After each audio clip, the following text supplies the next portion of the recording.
Gigal, tu es l'âme de Giza for Humanity. Quel est le but de cette organisation? Alors le but de cette organisation est avant tout de rechercher le véritable héritage des anciens Égyptiens. Cet héritage des anciens Égyptiens n'a pas encore été véritablement trouvé, car au jour d'aujourd'hui, on ne peut que s'appuyer sur les recherches d'une archéologie officielle qui nous donne que des rapports sur des monuments retrouvés, sur des documents retrouvés, mais on n'a pas une véritable vision d'ensemble et surtout une recherche approfondie du sens de tout ce que nous ont légué les anciens Égyptiens depuis la très haute antiquité.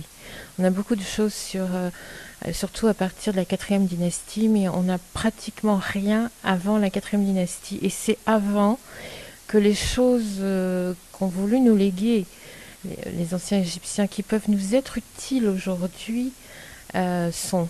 Donc il est très important de mener une recherche de vue d'ensemble et de retrouver ce qu'ont voulu nous léguer les anciens Égyptiens pour nous aujourd'hui. Et c'est pourquoi je fais cette recherche sur le plateau de Giza principalement, car depuis 20 ans que j'ai fait ces recherches sur place, je me suis aperçue que le plateau de Giza en entier est une construction qui a été voulue. Ça n'est pas seulement un plateau géologique, mais ça a été beaucoup construit, reconstruit. Et surtout, il y a un réseau de souterrains sous tout le plateau, extrêmement impressionnant puisqu'il va du plateau de Giza lui-même jusqu'à 108 km au sud à Fayoum et qu'il va jusqu'en Libye à l'ouest et il va à l'est jusqu'au-delà de la mer Rouge. Et puis dans le sud jusqu'à Abydos, c'est-à-dire à des milliers de kilomètres. C'est un réseau souterrain extrêmement bien agencé, qui bien sûr a profité de cavités naturelles, mais qui est pour 90% des tunnels artificiels, créés de la main de l'homme il y a très très très longtemps.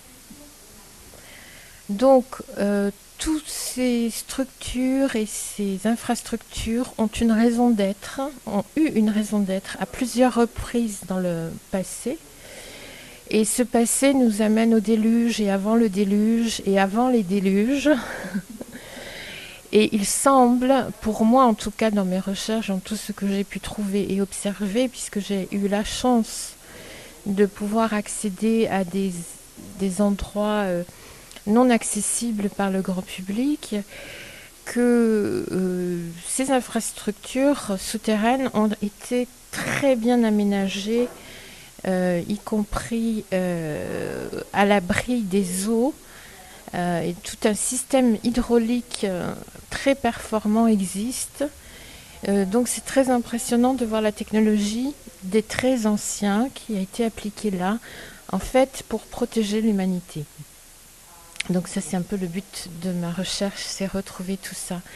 Mais Giza for Humanity est aussi là évidemment pour plus de transparence dans cette archéologie qui ne nous suffit pas.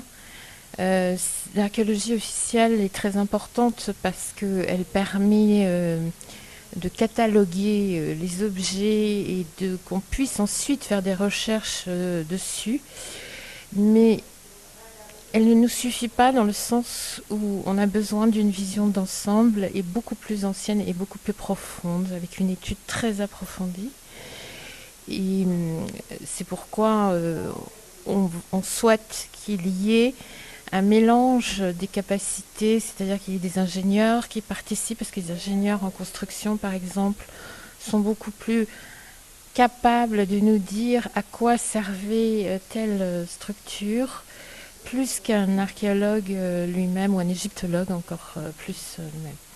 Donc on recherche l'interdisciplinarité dans les recherches et surtout aussi nous souhaitons donner grande part à la recherche sur l'héritage oral, c'est-à-dire que les gens qui habitent encore dans les lieux ou pas très loin dans le désert, qui sont des gens très simples, eux ont un héritage oral, ancestral, et ils savent à quoi servaient les choses. Et ils ne disent rien parce que l'archéologie officielle pense que tel monument est pour tel objet, alors que eux, dont on leur a appris depuis la petite enfance qu'ils servaient tout à fait à autre chose. Et donc cet héritage-là, pour nous, est primordial et très important. Et effectivement, en tout cas pour moi, pour mes recherches, il me permet de retrouver des choses très importantes. Merci, Gigal.